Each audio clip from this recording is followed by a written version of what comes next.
ఏ చేపతో అయినా ఇలా పులుసు పెట్టారంటే టేస్ట్ మాత్రం చాలా బాగుంటుందని. 800 గ్రాముల ఫ్రెష్ పీసెస్లోకి 1 టేబుల్ స్పూన్ సాల్ట్, పసుపు, 1 టేబుల్ స్పూన్ కారం, ఆయిల్ వేసుకొని మిక్స్ చేసుకోవాలి.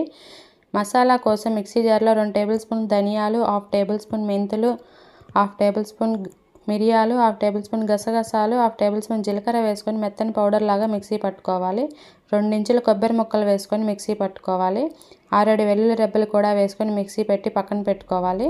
వెడల్పాటి కడాయిలోకి 4 టేబుల్ స్పూన్ల ఆయిల్, 3 పచ్చిమిర్చి, 1 టేబుల్ స్పూన్ అల్లం వెల్లుల్లి పేస్ట్ వేసుకొని ఫ్రై చేసుకోవాలి. టమాటో ఆనియన్ ప్యూరీ వేసుకొని ఇందులోకి సరిపడినంత సాల్ట్, 1/2 టేబుల్ స్పూన్ పసుపు వేసుకొని మిక్స్ చేసుకోవాలి. 2 నిమిషాల పాటు మగ్గించుకున్న తర్వాత 1 టేబుల్ స్పూన్ కారము, మసాలా పౌడర్ వేసుకొని మిక్స్ చేసుకోవాలి. 1 కప్ చింతపండు రసం వేసుకొని పులుసుకు సరిపడినంత సాల్ట్ వేసుకోవాలి.